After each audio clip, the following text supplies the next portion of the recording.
Sometimes, you lose a piece of yourself not in big fights, but in small silences. When you nod, yes, while your heart screams no. When you keep peace by breaking your own soul. Welcome back to the Narrative Café by Rye, where stories brew quietly, but stay long after the cup is empty. Today, let's talk about something invisible but priceless: self-respect. What is it? Do we really need it? And why, in love and in family, do we give it away so easily? There's a story I once heard of a man who kept fixing everyone's chairs at home, but never sat down himself. He thought service meant love, but over time, everyone sat comfortably except him. That's how self-respect fades, quietly, while we try to earn love by disappearing. Self-respect isn't pride.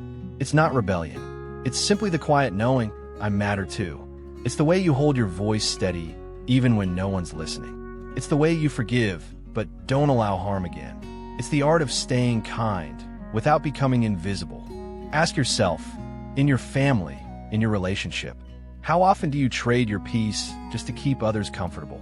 We call it sacrifice, but sometimes it's self-erasure with a polite smile. There's another story, a couple who loved deeply, but one kept apologizing for existing. Until one day, they realized love without self-respect feels like holding water with open palms.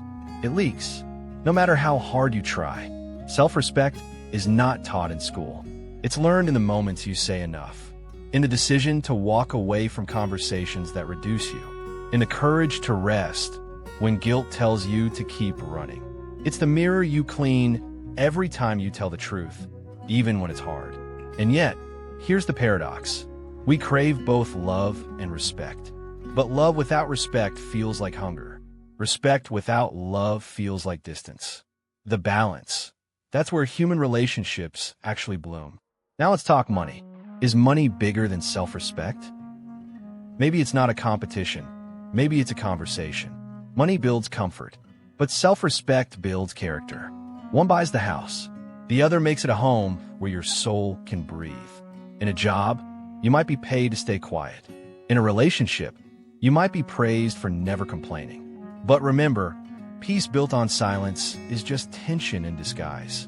And no amount of money can buy back the version of you that kept shrinking. True wealth begins when your choices align with your dignity. When you can look in the mirror and say, I didn't betray myself to belong. That's when self-respect becomes freedom. And money becomes just a tool, not a measure. So tonight, before you sleep, ask yourself quietly, where have I mistaken silence for peace? Where have I spent self-respect like loose change? And how can I reclaim it, gently, one boundary at a time?